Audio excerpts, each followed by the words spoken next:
अब सबसे पहले प्रदीप सर मेरा आपसे सवाल है, क्योंकि आईटी पैक के ऊपर सवाल है यहाँ पे, एचसीएल टेक्नोलॉजी के ऊपर मैं जानना चाह रहा हूँ आपसे, क्योंकि इसके नतीजे आए हैं, मुनाफा बेहतर दिख रहा है यहाँ पे। अगर हम लोग यहाँ पे क्वार्टर वाइज भी देखें, यहाँ पे साल दर साल के हिसाब से भी कंपेयर करें, आय में भी करीब करीब बढ़ोतरी है, 5.5% के आसपास की बढ़ोतरी देखने को मिली है।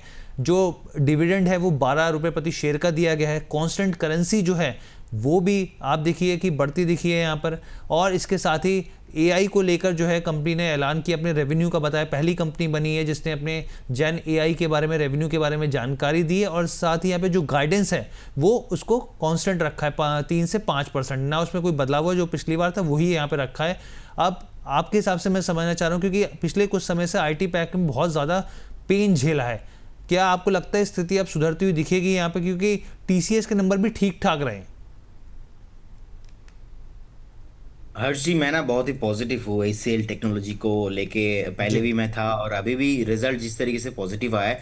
इंटरेस्टिंग फैक्ट, वो एआई वाला पॉइंट मुझे बहुत ही अट्रैक्टिव लगा, क्योंकि मैं खुद भी आईआईएम कलकत्ता से पास आउट हूँ एंड मेरा टॉपिक भी था वहाँ पे ब्लॉकचेन एंड एआई।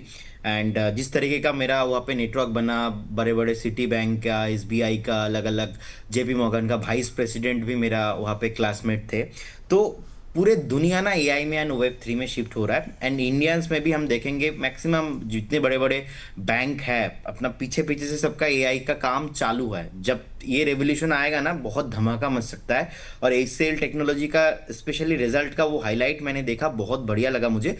और ऑब्वियसली अगर चार्ट में मैं बात करूंगा, चार्ट में भी मुझे बहुत ही बढ़िया लगा। आप देखिए 1512 के आसपास चल रहा है। तो एक ट्रिपल बॉटम फॉर्मेशन कंप्लीट हो चुका है, अब ऊपर जाने के लिए रेडी है।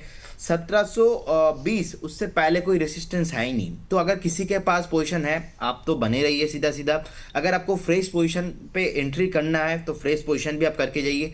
रिजल्ट बहुत ही बढ़िया रहा, लास्ट का भी रिजल्ट मैंने ऑब्जर्व किया था। और ओवरऑल देखेंगे आप, निफ्टी आईटी पैक एक ऐसा सेगमेंट अभी बन चुका है जहां पे ओवरसोल्ड पोजीशन पे अभी भी है। तो मुझे लगता है कि एक बार तो एग्जिट करना चाहिए जब निफ्टी आईटी 45-46 के आसपास होगा तब, लेकिन अभी तो फिलहाल नहीं सोचना चाहिए। बहुत ही पॉजिटिव हूं, मुझे लगता है कि बाय करना चाहिए और जिनके पास पोजीशन है उनको भी रखना चाहिए जी। ठीक है सर। अच्छा, यहाँ पर रचित सर आपसे पूछना चाह रहा हूँ, क्योंकि आज जो है मैं गेनर्स में देख रहा हूँ कि हिंदुस्तान जिंक भी है, और हिंदुस्तान जिंक जो है हम लोग सब जानते हैं मेटल सेक्टर की एक बड़ी कंपनी है यहाँ पर। और ख़ास तौर पे इसकी पूछने की वजह ये भी है क्योंकि हम लोग सुबह सिल्वर की बात कर रहे थे। सिल्वर का उत्पादन, जिंक का उत्पादन करती है कंपनी, और 17 अक्टूबर को उसके नतीजे भी आने वाले हैं। आपके हिसाब से यहाँ पर क्या करना चाहिए, क्या सलाह रहेगी? पिछले कुछ समय में इसने एक अच्छा जो है एक अपसाइड दिखाया है निवेशकों के लिए। हर्ष, उससे पहले एक शेयर पे नजर डाल देते हैं। एमसीएक्स होगा शेयर का नाम। जी 9342 चल रहा है, 9342 एमसीएक्स चल रहा है। सबसे पहला टारगेट 9498 और फिर 9598। इन दो टारगेट्स के लिए आप यहां पे पोजीशन बना सकते हैं। स्टॉप लॉस आपका होगा 9312 का। सर स्टॉप लॉस क्या बताया आपने? 9312 का? 9312 जी। ओके सर, एक टारगेट तो आपने बताया कि 9498, और दूसरा टारगेट क्या बताया सर आपने? 93, 98, 94, 98। ठीक है सर। तो यानी कि अब दो हो गए सर के, एक एमटीआर टेक्नोलॉजी हो गया और एक एमसीएक्स हो गया। और एमसीएक्स का भाव जो है 9342 के भाव के आसपास खरीदारी की सलाह थी यहाँ पे। और देखिए किस तरीके से यहाँ पे एक तेज़ी बनती हुई दिख रही है। और एमटीआर का भी मैं यहाँ पर टेक्नोलॉजी देख रहा हूँ, यहाँ पर इसमें भी एक ज़बरदस्त तेज़ी बनती हुई दिख रही है। अब 7% ऊपर एकदम 2022 के लेवल के आसपास पहुँचता हुआ दिख रहा है यहाँ पे। तो यानी कि सर आप तो एकदम पूरे फॉर्म में आए हुए हैं आज। सर कोई खास बात है क्या सर? नहीं नहीं, कोई खास बात नहीं है हर्ष। आज आपने मुझे इतनी जल्दी स्क्रीन के सामने बैठा दिया, क्योंकि यूजुअली मैं बैठता नहीं हूँ। और सुबह 8:30 बजे से जब आदमी स्क्रीन के सामने बैठा होता है तो कुछ ना कुछ वो करता रहता है, वही वाली बात है। Nothing much to read. तो अच्छा है। और दोनों के पीछे अपने अपने रीजंस भी हैं जिसके कारण से ये चल रहे हैं। तो ठीक है, आ गया, ट्रेडिंग कॉल दे दी। हाँ सर, बल्कि मैंने आपको भी सुबह बल्कि उठाया, और कल प्रदीप सर को भी सुबह उठाया। प्रदीप सर से भी बात हो रही थी मेरी, तो प्रदीप सर कह रहे थे कि मेरा रूटीन थोड़ा सा वो है, दिक्कत होती है कि रात तक मैं देर तक पढ़ता हूँ, चीज़ें करता हूँ मैं, तो सुबह उठने में परेशानी होती है। लेकिन फिर मैंने उनसे बोला तो उन्होंने कहा कि हाँ मैं बिल्कुल मॉर्निंग में जुड़ूंगा। लेकिन ये चीज़ें कह रहे थे कि रूटीन में अपना चेंज करूँगा, मैं बदलने की ज़रूरत है रूटीन। तो सर ऐसा क्या ज़रूरत पड़ गई प्रदीप सर, जो आप रूटीन अपने आप को बदलाव कर रहे हैं? इसके पीछे कारण क्या है? देखिए, ऑब्वियसली सुबह तो उठना बहुत ही हेल्दी माना जाता है हेल्थ के लिए, राइट? जी सो इसीलिए मेरा थोड़ा लेट नाइट स्लीपिंग है। और ऑब्वियसली व्यूअर्स के लिए भी बहुत बेनिफिट होगा, बहुत सारे लोग मुझसे कनेक्ट करना चाहता है और मेरा शेड्यूल थोड़ा इतना टाइट रहता है कि हो नहीं पाता है। और अभी तो इतना क्लाइंट्स हो चुका है कि हैंडल नहीं कर पा रहे हम लोग, बहुत ज़्यादा ट्रैफिक है, पीछे नंबर देख के लोग इतना फ़ोन करते हैं, इतने बात करते हैं, तो इसीलिए थोड़ा बहुत मुझे लगता है कि मेरा शेड्यूल को चेंज होना चाहिए। अच्छा सर, और इसके पीछे और तो कोई रीज़न नहीं ना सर? नहीं सी नहीं, और कोई फिर ठीक है सर, फिर ठीक है। अब हम लोग और नतीजों की बात करते हैं और कुछ सवाल भी ले लेते हैं सर। एक सवाल मैं यहाँ पे ले लेता हूँ क्योंकि बहुत सारे सवाल आइनॉक्स ग्रीन के ऊपर MSJ के नाम से प्रदीप सर आपसे पूछना चाह रहे हैं, आइनॉक्स ग्रीन में क्या करना चाहिए? देखिए आइनॉक्स ग्रीन में ना ब्रेकआउट है, और डेली चार्ट में ब्रेकआउट है, वीकली चार्ट में ब्रेकआउट है, एंड मंथली चार्ट में भी ब्रेकआउट है। एंड इसका नेचर थोड़ा वॉलेटाइल है, मुझे लगता है कि बने रहना चाहिए। एंड फ्रेश अगर किसी का पोजीशन आप बनाना चाहते हो तो फ्रेश भी आप बाय करके जाइए, कुछ भी प्रॉब्लम नहीं है इस काउंटर पे। मुझे लगता है कि 275 280 ऑन द वे है। एक बार आप पेशेंस के साथ बने रहिए, एक स्टॉप लॉस जरूर मेंटेन करके जाइएगा। 225 will be your stop loss, and बने रहिए। बहुत ही शानदार पैटर्न है, इनफैक्ट रिसेंटली तो जस्ट ब्रेकआउट आया है, 280 तक नॉन स्टॉप है, अभी भागेगा जी। ठीक है सर। इसके अलावा एक सवाल और लेते हैं, हमारे प्राइम मेंबर हैं शिवनाश जी का सवाल है, द फैमिली के नाम से उन्होंने अपनी आईडी बनाई, क्रॉस के ऊपर जानना चाह रहे हैं, KROSS 227 के भाव पर इन्होंने खरीदारी करी है। कह रहे हैं कि क्या रिकवरी दिख सकती है यहाँ पर, और यहाँ पे कह रहे हैं टारगेट क्या होगा शॉर्ट टर्म के हिसाब से। कंपनी जो है बेसिकली हम लोग सब जानते हैं क्रिटिकल कंपोनेंट्स सेफ्टी के लिहाज से बनाती है। सर आप कैसे रचित सर देख रहे हैं इस कंपनी को? देखिए, पहले भी बात हो चुकी है इस पर्टिकुलर कंपनी को लेके, और अभी मैं वही अपना स्टांस मेंटेन करूंगा। फर्दर डाउनसाइड ही इसमें दिख रहा है, यहाँ पे कवरिंग नहीं दिख रही है। जिस तरीके से ये स्टॉक बिहेव कर रहा है 168 से 72 की रेंज में, अगर आपको कहीं सपोर्ट लेता हुआ दिखे तो वहां पे आप एक बार एवरेज जरूर करें। वहां से जैसे ही रिवर्सल दिखाएगा, सबसे पहला लेवल आपके लिए आएगा 198 का, और 198 के लेवल्स टच करने के बाद 224 तक के लेवल्स भी आपको टच करता हुआ दिखा सकता है।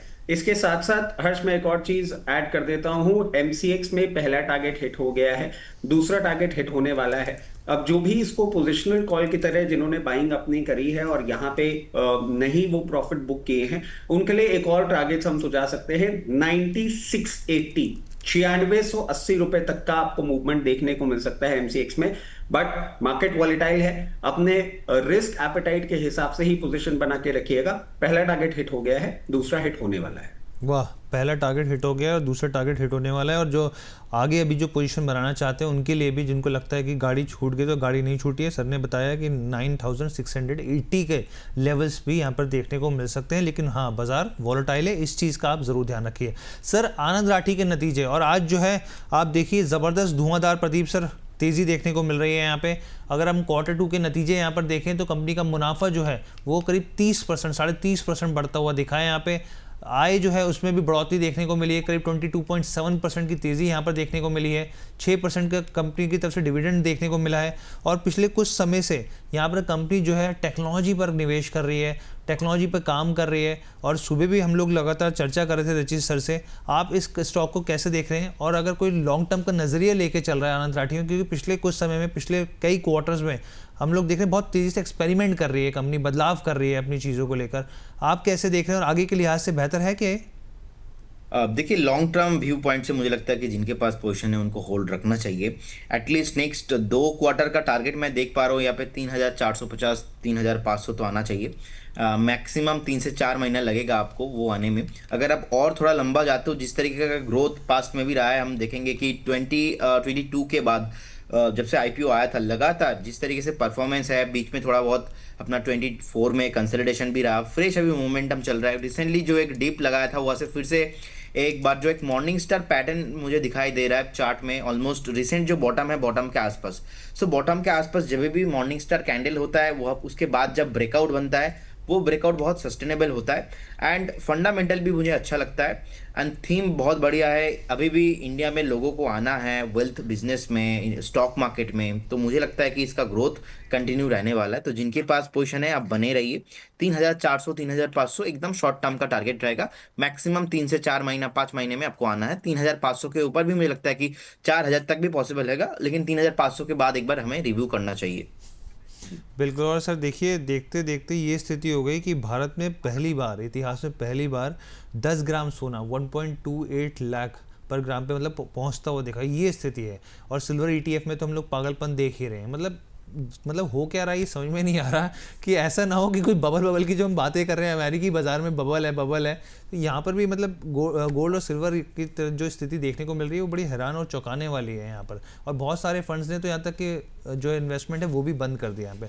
अब रचित सर, आपसे मैं समझना चाहता हूँ टाटा इन्वेस्टमेंट कॉर्पोरेशन को लेकर, क्योंकि ये स्टॉक भी सर रेडार पर आज यहाँ पे ट्रेंडिंग स्टॉक्स में भी है यहाँ पे, क्योंकि जो है ये 7% की आज इसमें तेज़ी देखने को मिली है। ये तेज़ी के पीछे की वजह जो है स्टॉक स्प्लिट है। यहाँ पर कंपनी ने एक शेयर पर 10 रुपये के जो फेस वैल्यू है उसको 10 शेयर जो है एक फेस वैल्यू के हिसाब से बांटने का यहाँ पे फैसला किया है। और ये कंपनी का जो है पहला यहाँ पे स्टॉक स्प्लिट है। आप कैसे देख रहे हो, और ऐसे में क्या आपको लगता है कि खरीदारी अब बनती है यहाँ पर? देखिए हर्ष, मैं थोड़ा सा कंजर्वेटिव टाइप का इंसान हूँ, और टाटा इन्वेस्टमेंट करंट वैल्यूएशंस में मेरी हिम्मत नहीं होती है। वेरी फ्रैंकली मुझे अच्छी तरीके से ध्यान है। हम करीबन 15 दिन पहले की बात करें, और प्रदीप भाई ने कॉल दी थी इसकी 10,200 रुपए के लेवल पे।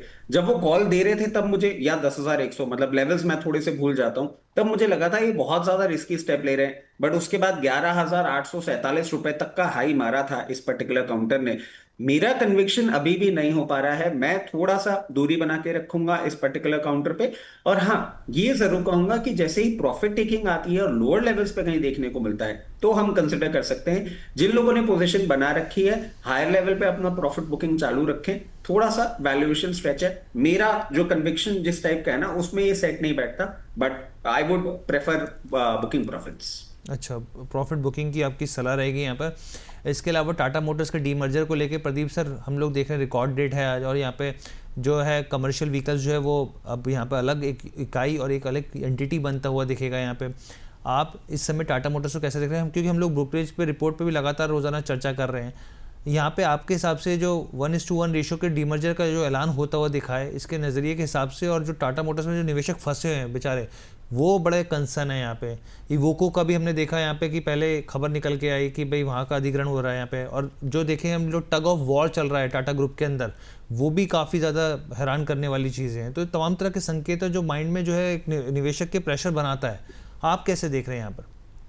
देखिए, ओवरऑल देखा जाए तो फंडामेंटल बहुत ही स्ट्रांग है, नंबर 1। नंबर 2, हमने जब रिकमेंड किया था 650 से 670 680 से, मैंने मल्टीपल टाइम एग्री किया कि वैल्यूएशंस मुझे कंफर्ट आता है।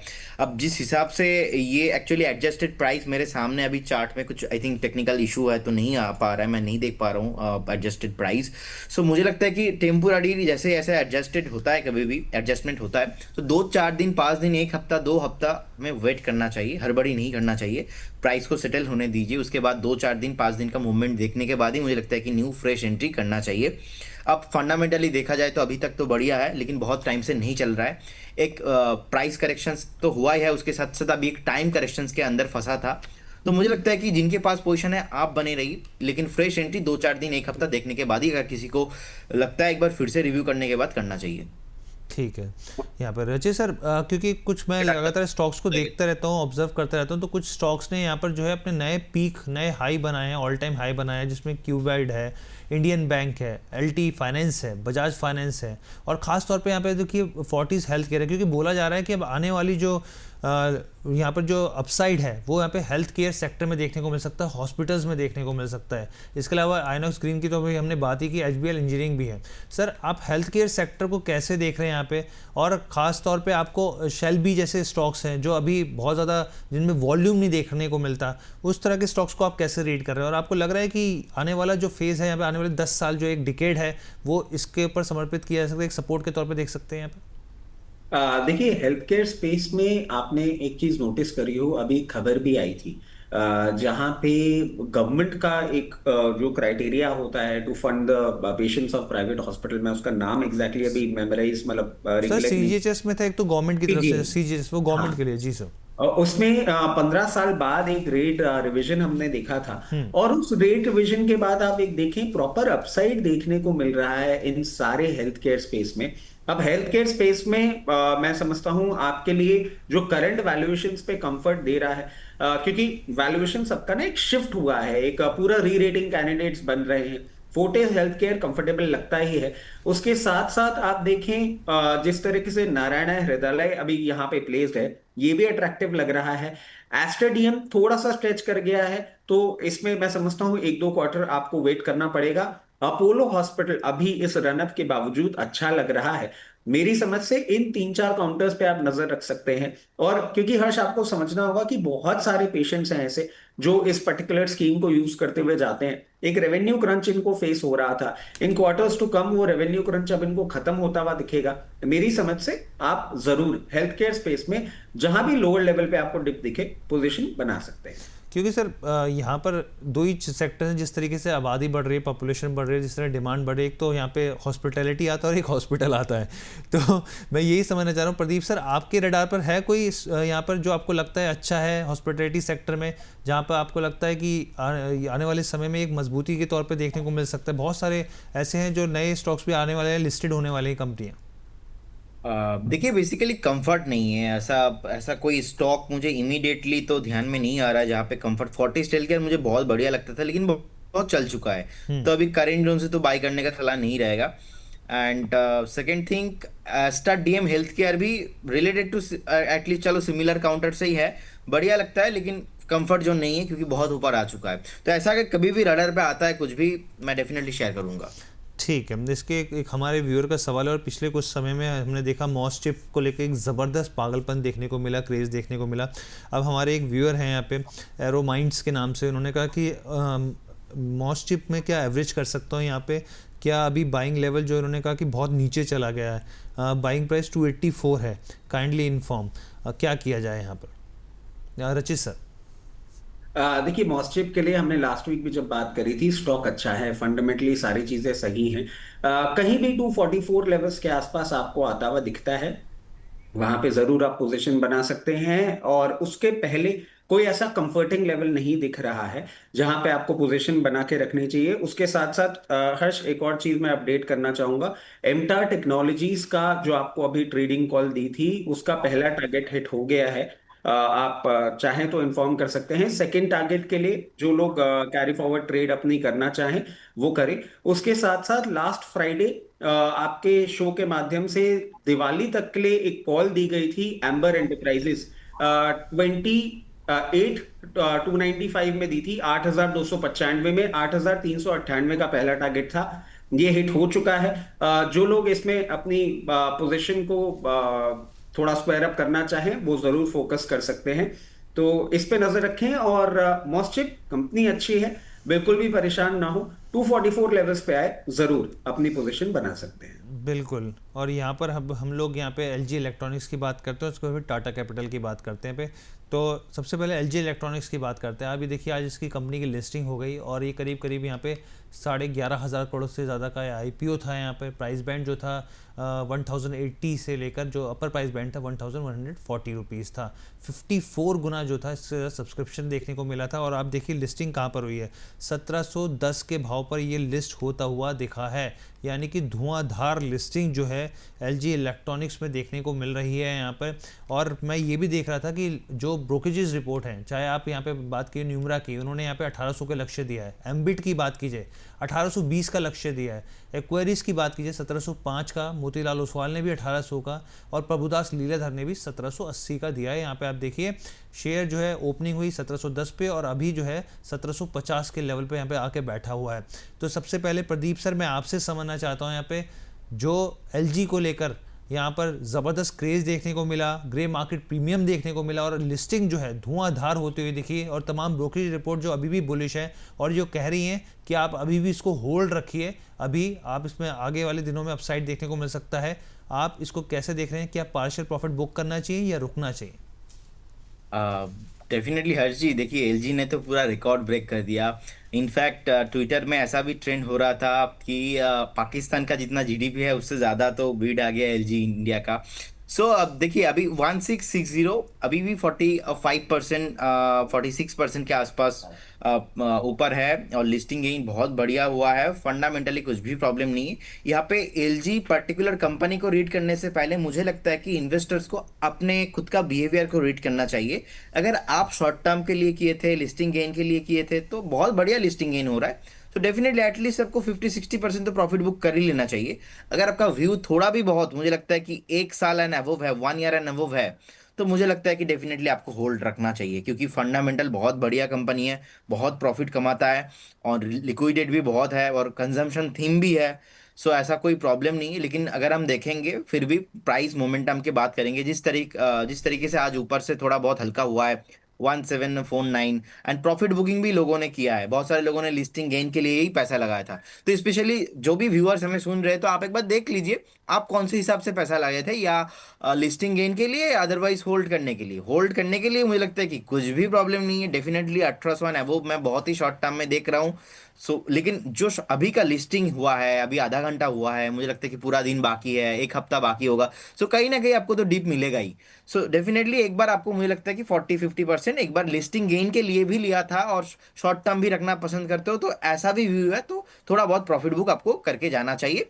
और बाकी जिनका पूरा 1 साल एंड अबव व्यू है उनको होल्ड रखना चाहिए। होल्ड रखना चाहिए। रचित सर, आपकी क्या सलाह होगी यहाँ पर एलजी को लेकर?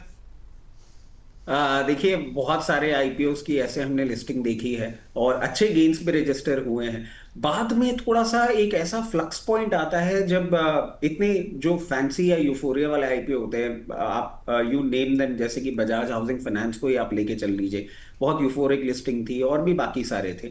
एक सिंपल कंसेप्ट है, आपको अपना रिस्क एपेटाइट खुद मैनेज करना होगा at the very face of it. क्योंकि चाहे प्रदीप भाई जैसे जो टेक्निकल रीडिंग करते हैं या मेरे जैसे जो फंडामेंटल रीडिंग करते हैं, हम लोगों के लिए ये प्रॉपर्ली एक जो नया मूवमेंट आया है, ये एक नया डेटा क्रिएट कर रहा है। तो आप अगर ये एक्सपेक्ट कर रहे हैं कि पूरी एक एक्यूरेसी आ जाए, ऐसा नहीं होगा। ये किसी भी साइड मूव कर सकता है और फिर बाद में हम ट्रोल हो जाते हैं। तो बेस्ट पॉसिबल केस अगर आप फॉलो करना चाहें वो यही होगा कि आप यहाँ पे अब एक स्ट्रिक्ट स्टॉप लॉस लगा के चले। सुबह जब हमने मॉर्निंग शो में बात करी थी तो स्टॉप लॉस आपको 1398 का हमने रेफर करके दिया था कि उसके नीचे अगर जाता है तो आप इसमें प्रॉफिट बुक कर सकते हैं। यहां पे जिस तरीके से इसने गैप अप ओपनिंग करी है, मैं एक बहुत सिंपल लेवल आपको सुझा देता हूं, 1460 रुपए। अगर आप चाहें तो इस पर्टिकुलर केस को, अगर आपने लिस्टिंग गेन्स के लिए किया था, तो आप अपना एक स्टॉप लॉस लगा के रखें। उसके ऊपर जैसे जैसे ये मूवमेंट करता हुआ जाएगा, नए लेवल्स जैसे जैसे छुएगा, हम आपको लेवल सुझाते रहेंगे। और 1460 रुपए के नीचे अगर ये जाता है तो फर्दर वीकनेस आपको बनती हुई दिख सकती है at the very face of it. इस मूवमेंट को देख के यही चीज रीड की जा रही है, अकॉर्डिंगली करें। अगर आपको लग रहा है कि आप वहां तक नहीं वेट कर सकते, यहां पे प्रॉफिट बुक करना चाहें, तो भी केसेस आर ओपन। इसमें कोई भी सही और कोई भी गलत कहना अभी at the very face of it बहुत मुश्किल है। बहुत मुश्किल है, ये मतलब बिल्कुल सही कह रहे हैं सर। और ज़बरदस्त क्रेज़ इसका देखने को मिला। लेकिन एक दूसरा स्टॉक भी है, कंपनी है टाटा कैपिटल। और आप देखिए, मुझे अच्छे से याद है ग्रे मार्केट में जो इसका अनलिस्टेड मार्केट में जो प्रीमियम मतलब जो स्टॉक ट्रेड करता था वो 1000 रुपये पर ट्रेड कर रहा था। और अब लिस्टिंग कहाँ पर हुई है, मैं बताऊँ, 330 रुपये पे, यानी कि 67% वाइप आउट हो गए। मतलब सर सोचिए कि एक तरफ इतना ज़बरदस्त पैसा बन रहा है और एक तरफ एकदम मामला गायब। 67% यहाँ पे वाइप आउट होते हुए दिखे हैं यहाँ पर। तो ये बड़ा कंसर्न हो जाता है यहाँ पर अनलिस्टेड मार्केट में। प्रदीप सर, टाटा कैपिटल पे क्या करना चाहिए? देखिए, टाटा कैपिटल के लिए ना एक साइकोलॉजी है। साइकोलॉजी यही है, पहले तो टाटा टेक्नोलॉजी ने हमने देखा कि क्या हुआ था। टाटा टेक्नोलॉजी ने कितना ऊपर से नीचे आ गया, आज तक तो भाई साहब ऊपर गया नहीं पाया। तो अभी द थिंग इसकी मार्केट, पहले टाटा कैपिटल का वैल्यूएशन ठीक ठाक मुझे लगता है, लेकिन मैं क्या सोच रहा हूँ उससे ज्यादा इंपॉर्टेंट है कि मार्केट कैसे रिस्पेक्ट किया है। सो अकॉर्डिंग द मार्केट, कल भी ऊपर नहीं आया, फ्लैट लिस्टिंग है, और आज नीचे भी नहीं आ रहा है ना ऊपर जा रहा है, तो कंसोलिडेशन कर रहा है। So as per the my interpretation, मुझे लगता है कि जिनके पास पोजीशन है, आपको लॉन्ग टर्म का व्यू से कुछ भी प्रॉब्लम नहीं है। शॉर्ट टर्म में मैं एक बार एक्सपेक्टेशन कर रहा हूँ बिलो 300 एक बार डीप देखने को मिल सकता है। वहाँ पे जाके मुझे एक बार मैं वैल्यू ढूंढूंगा एंड उसके बाद मुझे बाय करना है। लेकिन अभी भी मुझे लगता है कि मैं कंफर्ट नहीं फील कर रहा हूँ, क्योंकि कल भी लिस्टिंग गेन नहीं हुआ और ऊपर भी नहीं गया, और आज भी कहीं ना कहीं प्रेशर फील कर रहा है। और लिस्टिंग के बाद अगर जब जनता के ऊपर राय रहता है, वहाँ पे जाके अगर 2 दिन 3 दिन हो रहा है, अगर प्रेशर फील हो रहा है ऐसा, तो डेफिनेटली मुझे लगता है कि एक बार यहाँ से थोड़ा ज़्यादा एक बार वॉलेटिलिटी हो सकता है। एक बार 300 के आसपास आपको प्राइस मिल सकता है, तो इसीलिए फ्रेश बाय करने का सलाह अभी नहीं रहेगा। फ्रेश बाय करने का सलाह नहीं रहेगी यहाँ पर। ये प्रदीप सर ने यहाँ पे क्लैरिटी दे दी। और इसके अलावा भी बहुत सारे जो है ऐसे सवाल आ रहे हैं जो हमें लेना चाहिए। और एक यहाँ पर जो है एक और हमारे व्यूअर का सवाल है काफ़ी, और विनय जी हैं, उन्होंने हमें पैसे भी भेजे हैं 40 रुपये। तो सर इससे बेटर आप हमारे प्राइम मेंबर बनिए, हमारे साथ जुड़िए यहाँ पर, और बहुत सारी चर्चा हम लोग कैसे करते हैं प्रीमियम मेंबर्स के लिए, तो वो भी आप मौके का फ़ायदा उठा सकते हैं। लेकिन विनय कुमार जी का सवाल ले लेते हैं। रचित सर, सुजलॉन और रमा स्टील के ऊपर 1 साल का नज़रिया है, टारगेट क्या रह सकते हैं? देखिए, सुजलॉन मैं चार्ट ही नहीं खोलूंगा, क्योंकि प्रैक्टिकली जो सिचुएशन चल रही है अब तो याद हो गया है। जी सुबह भी बात करी थी इसके लिए, जी जी तो जी आप मान के चले 1 साल का, अभी आपके पास 2 क्वार्टर्स और हैं, 3 क्वार्टर्स और हैं आने में। मैं समझता हूँ अगर ये क्वार्टर का आपको परफॉर्मेंस सही दिखता है, सबसे पहला लेवल होगा 60 और उसके बाद 71। आप जरूर अपनी पोजीशन उन लेवल्स के लिए बना के रखें, और अगर उसके बाद भी, क्योंकि हमने देखा है अभी जो रिजल्ट्स आ रहे हैं, चाहे बारी का आ रहा हो, रिन्यूएबल स्पेस जो पावर स्पेस है उसमें एक अच्छा अपसाइड देखने को मिल रहा है। मैं समझता हूँ if Suzlon joins the bandwagon, then we might see some further upside, which might even take it to 86 और 104 levels। वो 1 साल का टाइम होराइजन है, थोड़ा दूर है। ये इमीडिएट लेवल्स आपको दिख रहे हैं, जिनमें आप अपनी पोजीशन अकॉर्डिंगली प्लेस कर सकते हैं। रामा स्टील ट्यूब्स लिमिटेड की बात कर रहे हैं अपन हर्ष इधर, जी। तो ये आपने 10 रुपए। हाँ देखिए, इसमें मैं एक ही चीज कहूंगा कि अभी ये एक अपसाइड से एक बहुत लोअर लेवल पे आके ट्रेड कर रहा है, और फर्दर लोअर लेवल ही बनाता हुआ दिख रहा है। यहाँ पे कोई भी trend reversal at the very face of it मैं नहीं देख पा रहा हूँ, तो टारगेट्स नहीं, बट हाँ लोअर लेवल्स मैं जरूर आपको सुझा सकता हूँ। ₹8.51, ₹8.51 लोअर लेवल है जो आता हुआ दिख रहा है। अगर आपने पोजीशन अभी तक नहीं बनाई है, प्लीज दूरी बना के रखें, अभी अपसाइड नहीं आता हुआ दिख रहा है इसमें। यहाँ पर जो है अब ईडा के भी नतीजे आ गए हैं, बस हम लोग फटाफट से शेयर करते हैं और फिर अपने व्यूअर्स को बताते हैं कि ईडा के नतीजे कैसे रहे हैं, और दोनों दिग्गजों से हम लोग यहाँ पर राय भी ले लेंगे। यहाँ पर नतीजे हालांकि मैं बता दूँ कि बेहतर दिख रहे हैं यहाँ पे साफ तौर पे, और चाल भी बेहतर दिख रही है यहाँ पे। लेकिन सर बहुत और भी कई सवाल हैं, मैं आपसे एक और दो सवाल यहाँ पे समझना चाहता हूँ, क्योंकि एलजी के IPO के ऊपर तो हमने बता दिया यहाँ पर। इसके अलावा यहाँ पे रचित सर से एक सवाल पूछना चाह रहे हैं प्रदीप फॉस्फेट के ऊपर, अभी क्या करना चाहिए, रमेश चौहान जी कह रहे हैं। देखिए, ये तो गलत बात हो गई कि प्रदीप भाई सामने बैठे हैं और पारादीप फॉस्फेट की बात आप कर रहे हैं। He has been very famously known for this. मैं बोलूंगा कि आप प्रदीप भाई से पूछें, और इसके पीछे का एक और कारण ये भी है, he has been reading the stock quite closely. इन्होंने कॉल भी दी थी, और जो कॉल चली भी थी अच्छे रिटर्न्स भी देके गई थी। अब I think he will be the better man to comment कि किस तरीके से आगे ये पोजीशन देख रहे हैं। प्रदीप सर ठीक है सर, आप ही बताइए कि प्रदीप फॉस्फेट में क्या किया जाए सर। देखिए, ब्रेकआउट के बाद अभी कंसोलिडेशन जोन पे है। 167 से लेके 170 के आसपास का एक स्ट्रॉन्ग सपोर्ट है। तो आप बस इस सपोर्ट को एक बार स्टॉप लॉस के तौर पे देखिए, और अगर ये जो जोन मैंने बताया इसको ब्रेक नहीं करता है, हाई पॉसिबिलिटीज चांस है यहाँ से एक बार बाउंस बैक करने का। लेकिन अगर ब्रेक करता है तो फिर इसका जो शॉर्ट टर्म मोमेंटम है वो खराब हो सकता है। बाकी मुझे फंडामेंटली बढ़िया लग रहा है। एंड रिसेंटली हमने कॉल भी दिया था 188 190 192 के आसपास से, और स्टॉप लॉस था 170, और एक सपोर्ट है 166 से 170 के आसपास। तो कहीं ना कहीं सपोर्ट के आसपास आ चुका है, अभी भी बाकी है 10 रुपीज नीचे सपोर्ट है। यहाँ पे हाई पॉसिबिलिटीज है यहाँ से एक बार स्टॉक बाउंस बैक करने का, तो जिनके पास पोजीशन है अभी होल्ड करने का सलाह रहेगा। ठीक है सर। यहाँ पे इसके अलावा यहाँ पर हम लोग और भी सवाल देख रहे हैं, लेकिन सर मेरा सवाल आपसे यहाँ पर रियल एस्टेट को लेकर, और रियल एस्टेट के अगर हम लोग सेक्टर की बात करें यहाँ पर, तो पिछले कुछ समय में अगर किसी स्टॉक ने या फिर किसी सेक्टर्स ने खास तौर पर अंडर परफॉर्म किया है वो है रियल एस्टेट यहाँ पर। हालांकि हम लोग बहुत सारे स्टॉक को स्पेसिफिकली कवर करते आए हैं। रचित सर, आपका यहाँ पर मैं नज़रिया जानना चाहता हूँ यहाँ पर कि क्या करना चाहिए यहाँ पे, क्योंकि एक लंबे समय का से 1.5-2 साल का मैं इंडेक्स की परफॉर्मेंस देख रहा था, नेगेटिव दिख रही थी मुझे। आपका नज़रिया क्या रहेगा यहाँ पर रियल एस्टेट के ऊपर? देखिए हर्ष, जब हम रियल एस्टेट की बात करते हैं ना, ये कुछ उन स्पेसिफिक सेक्टर्स में से है जो कि बहुत ज्योग्राफिकल लोकेशन बेस्ड है। मतलब अगर आप कोई रियल एस्टेट कंपनी देखेंगे जो एनसीआर रीजन की है, और आप देखें जिस तरीके से एनसीआर में एक अप ट्रेंड आपको देखने को मिला था रीसेंट पास्ट कुछ टाइम से, 200 करोड़ रुपए के फ्लैट्स बिक रहे थे। Down south if you go, वहां पे आपको इतना ज्यादा एक अप ट्रेंड नहीं देखने को मिला था। बट आप देखें कि एक अप ट्रेंड जो आपको देखने को मिला था कुछ कुछ काउंटर्स लाइक डीएलएफ, वहां पे अब जो थोड़ी सी सुगबुगाहट बनती हुई आ रही है ना, क्योंकि ट्रांजैक्शंस कैसे होते थे, ट्रांजैक्शंस ऐसे होते थे that the developers used to sell to the brokers and the brokers used to pitch the deal in the market, और उसके लिए उनको कुछ कुछ ना पैसा देना पड़ता था। वहां पे अब थोड़ा सा एक स्टकअप वाली सिचुएशन होती हुई दिख रही है, क्योंकि डिमांड अब उस तरीके से नहीं आ रही है, प्राइसेस इस तरीके से बढ़ गई हैं। मतलब आपको एक और चीज मैं बताऊं, प्राइसेस की बात हम करें, जयपुर जहां से मैं हेल आउट करता हूं, यहां पे पिछले एक साल में 93 से 96% का अपसाइड रहा है रियल एस्टेट मार्केट में। तो जो अब आप सिल्वर गोल्ड वाली एक मिसमैच वाली सिचुएशन देख रहे हैं ना, वैसे ही पॉइंट पे कहीं ना कहीं रियल एस्टेट फंसा हुआ है। अभी कुछ बहुत ज्यादा एक्साइटिंग होने वाला मुझे इस पर्टिकुलर सेक्टर में नहीं दिख रहा है, और मैं कहूंगा फॉर द टाइम बीन आप दूरी बना के रखें, क्योंकि थोड़ा सा जब फंसते हैं ना, तो बैंक्स भी प्रॉब्लम में आते हैं, ब्रोकर्स भी प्रॉब्लम में आते हैं, डेवलपर्स भी प्रॉब्लम में आते हैं। At the very face of it कुछ एक्साइटिंग नहीं दिख रहा है।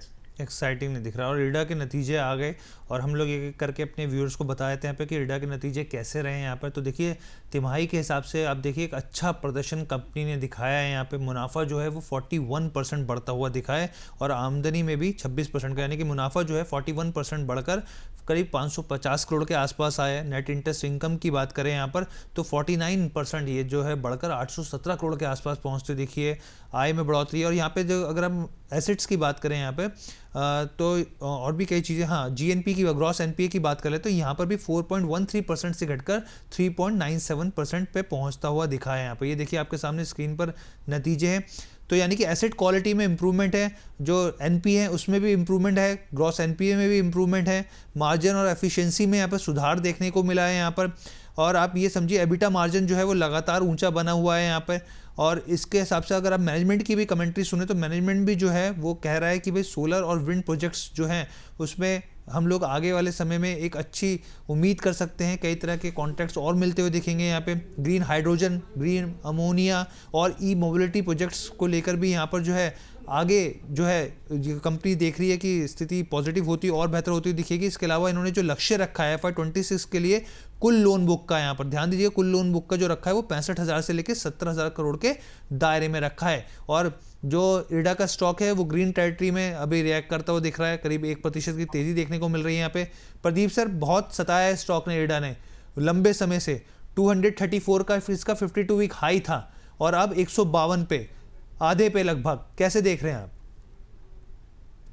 देखिए टेक्निकली देखा जाए, टेक्निकल्स की मैं बात कर रहा हूं, तो फिर अभी भी ये जो है ओवरऑल एक डाउन ट्रेंड में है। जी अब बेस कंफर्मेशन भी नहीं है, क्योंकि ओवरऑल जो स्पेस में पर्टिकुलरली इरेदा है, मुझे लगता है कि बजट से पहले पहले कोई भी मूव आना यहाँ पे पॉसिबल नहीं है। जिनके पास पोजीशन है, आपको एक फाइनल स्टॉप लॉस मैं दे रहा हूँ। फाइनल स्टॉप लॉस रहेगा 118 सो एक स्टॉप लॉस मेंटेन कीजिए। हो सकता है कि एक बार मार्केट करेक्शंस में नेक्स्ट 1 डेढ़ महीना 2 महीना कभी भी आपको 130 दिखे, कभी 135 दिखे, 125 में मैक्सिमम एक पैनिक जोन पे आपको दिख जाए। लेकिन आपको बेचना नहीं है, क्योंकि बहुत सारे लोग हैं जिनका बाइंग 200 पे है, 180 के ऊपर है, 250 में भी है। सो अभी देखा जाए तो मंथली ट्रेंड, वीकली ट्रेंड अभी भी दोनों खराब है। तो अभी मैं यहाँ पे अगर कोई कमेंट करूंगा कि ऊपर चला जाएगा, इसका कोई आधार नहीं है, क्योंकि बेस ही नहीं बनाया। तो एट फर्स्ट बेस जो है वो क्रिएट करने दीजिए, it will take some time. उसके बाद अगर कुछ बढ़िया अनाउंसमेंट आता है तो मुझे लगता है कि बेस बनने के बाद टाइम नहीं लगाएगा, ऊपर भाग जाएगा। तो इसीलिए फ्रेश बाय अभी किसी को नहीं करना, इट विल टेक टाइम, थोड़ा टाइम लगेगा। अगर आपके पास है ऑलरेडी तो आप एक स्टॉप लॉस बना लगा के होल्ड कीजिए जी। ठीक है सर। एक ओला इलेक्ट्रिक के ऊपर भी मैं जानना चाहता हूँ यहाँ पर। नहीं, पहले रिजल्ट्स के ऊपर मैं सर के पास ही जाता हूँ, रचित सर के पास, क्योंकि दोनों एक्सपर्ट्स की राय हो जाएगी यहाँ पे। इडा के नतीजों को आप कैसे रीड कर रहे हैं सर? देखिए नंबर्स अच्छे हैं, और हमने कुछ टाइम पहले भी ये बात करी थी कि रिन्यूएबल एनर्जी स्पेस, और इसको आप ऐसे देखें हर्ष की, बहुत अभी कुछ टाइम पहले ही हमने हमारे जो प्रधानमंत्री हैं उनके पास से भी सुना था कि किस तरीके से इंडिया अपने ग्लोबल पीयर्स को सुपरसीड करता हुआ रिन्यूएबल एनर्जी स्पेस में आगे बढ़ रहा है एग्रेसिवली। और हम जीरो कार्बन एक जो अपना लेके बैठे हुए हैं लक्ष्य, उसकी ओर बहुत एग्रेसिवली आगे बढ़ रहे हैं, मतलब लीप्स एंड बाउंड्स। और जैसे उसके पीछे का कारण, जितना भी आपने एक टारगेट लेके चला था, आप इतना एग्रेसिवली मूव कर रहे हैं कि आप उसमें एक अच्छा परफॉर्मेंस करते हुए देख रहे हैं। इरेडा भी एक उन्हीं ग्राउंड्स पे आपको इस तरीके से मूव करता हुआ दिख रहा है, क्योंकि इनका बहुत ज्यादा क्लोज उनको फाइनेंस करने का काम है। मैं समझता हूँ ये जो इन्होंने अपनी ऑर्डर बुक की बात करी है फाइनेंशियल ईयर, इससे और ज्यादा ही ये परफॉर्म करते हुए दिखेंगे। Time and again I have been talking about the fact 144 148 would be the range जहां पे आपको इसमें बाइंग पोजीशन बनानी चाहिए। बहुत स्ट्रॉन्ग रेजिस्टेंस है जो 168 लेवल्स पे मिलेगा। और इनफैक्ट जो हम शो करते हैं छोटे शेयर, उस पे भी हमने इसके बारे में बात कर रखी है। 168 के ऊपर जैसे ही ये क्लोजिंग देगा, उसके बाद आपको 188 एंड 224 के लेवल्स दिखा सकता है। और मैं समझता हूं जिस तरीके से ये परफॉर्मेंस कर रहा है, बस 168 रुपए को एक बार ब्रीच करने दीजिए, फिर वापस जो हमने हिस्टोरिकली इनके मूवमेंट्स देखे थे वो भी आपको आते हुए दिख सकते हैं। ठीक है, तो ये हमने ट्रेंडिंग टॉपिक्स जो यहाँ पर थे, ट्रेंडिंग जो स्टॉक्स थे उसके ऊपर हमने चर्चा करी।